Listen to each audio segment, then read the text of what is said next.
ইরানের ৩টি পরমাণু কেন্দ্র লক্ষ্য করে হামলা চালিয়েছে যুক্তরাষ্ট্র। দেশটির প্রেসিডেন্ট ডোনাল্ড ট্রাম্প রোববার সকালে এই তথ্য জানান। কিছুদিন আগে মার্কিন সেনাবাহিনী ইরানের ৩টি গুরুত্বপূর্ণ পারমাণবিক স্থাপনা ফোর্দো, নাতানজ এবং ইস্ফাহানে বিশাল নির্ভুল হামলা চালিয়েছে। আমাদের লক্ষ্য ছিল ইরানের পারমাণবিক সমৃদ্ধকরণ ক্ষমতা ধ্বংস করা এবং বিশ্বের ১ নম্বর রাষ্ট্র সন্ত্রাসের পৃষ্ঠপোষক দ্বারা সৃষ্ট পারমাণবিক হুমকি বন্ধ করা।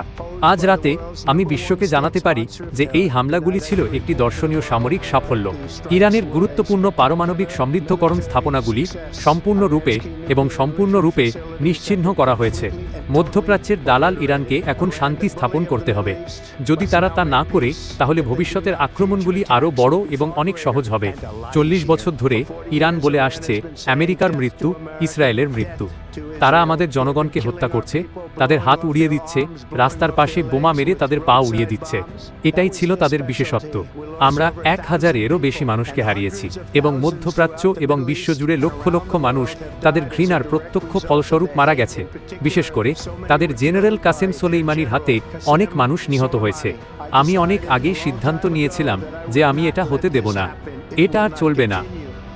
ইসরায়েলের এক কর্মকর্তা জানিয়েছেন তারা এই হামলার সমন্বয় করছেন। ইরানের মূল পারমাণবিক সমৃদ্ধকরণ কেন্দ্রগুলো সম্পূর্ণ ধ্বংস করা হয়েছে বলে মন্তব্য করেছেন যুক্তরাষ্ট্রের প্রেসিডেন্ট। এদিকে যুক্তরাষ্ট্র ইরানে হামলার পর ইসরায়েলে উচ্চ সতর্কতা জারি করা হয়েছে। ইসরায়েলি প্রতিরক্ষা বাহিনীর হোম ফ্রন্ট কমান্ড সব স্কুল গণজামায়াত নিষিদ্ধ করেছে। অতি প্রয়োজনীয় কাজ ছাড়া সাধারণ মানুষকে বাইরে বের না হতেও নির্দেশনা দিয়েছে তারা। অন্যদিকে ট্রাম্প আরও জানিয়েছেন মাটির ২৬২ ফুট গভীরে থাকা ফাদো পরমাণু কেন্দ্র ভারী বোমা ফেলেছে তারা। হামলা চালানো বিমানগুলো এখন যুক্তরাষ্ট্রে ফিরে গেছে বলেও জানান। তবে যুক্তরাষ্ট্রের হামলার আগেই ৩টি পরমাণু কেন্দ্রের পারমাণবিক উপকরণ সরিয়ে নেওয়া হয়েছে বলে জানিয়েছেন ইরান।